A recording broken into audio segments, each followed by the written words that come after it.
maintain faith in the interim. Now, one of the attributes of God that we as Christians admire and we always are happy about is the fact that God is sovereign. What do we mean by that?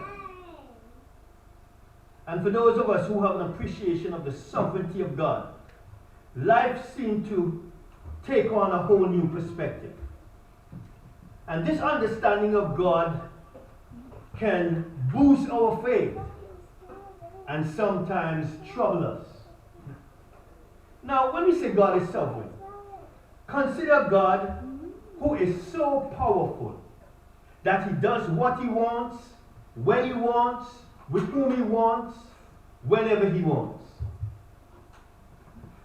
Hear Nebuchadnezzar's testimony of God. He says he is the Most High, doing according to his will in the armies of heaven and among the inhabitants of the earth, so that none can stay his hand or say to him, God, what are you doing? The sovereignty of God. Hear the psalmist as he talks about the sovereignty of God. He says, he is the Almighty, so that none can defeat his counsel or thwart his purpose, nor resist him. He is so mighty. To say that God is sovereign is to declare that he is the governor of all the nations. He sets up kingdoms, he takes down kingdoms, he does what he wants. Every country can have its own elections and decide it will put a particular candidate in power. But God is the one who determines who rules. He's sovereign. To say that God is sovereign is to accept the reality that God may not respond to our requests or queries in the way we think he should. You know, when Job wanted so badly an audience with God to ask him some hard and straight questions about his unfair dealings, God responded by asking Job, where were you when I laid the foundations of the earth? You're talking about the sovereignty of God.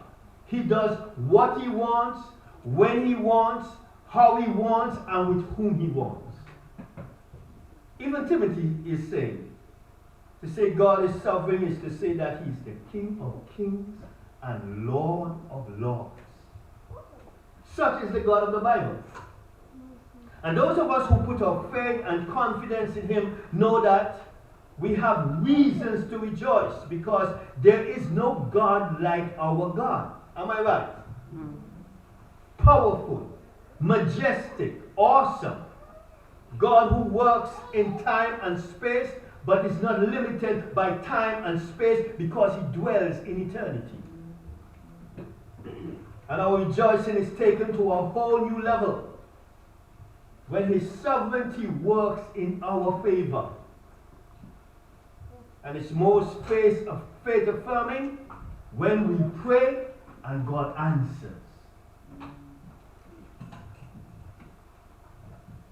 And most of us as Christians are perfectly fine with the sovereignty of God when his providence seems to work in our favor. We bask on the beach of his blessings. We sip the cocktail of his grace, and we eat from the delicacies of his goodness because he has come through for us. And we testify, God is so good. And even sometimes this children's song, I always hear the children sing, my God is so big, so strong, and so mighty. There's nothing my God cannot do for you. And we testify, God is amazing. Is there anything too hard for the Lord? However, the challenge comes when our experience seems to suggest that the sovereign will of God is working against us. This powerful God who does what he wants, when he wants, how he wants, and with whom he wants, seem not to be working in our favor. And this was Hannah's experience.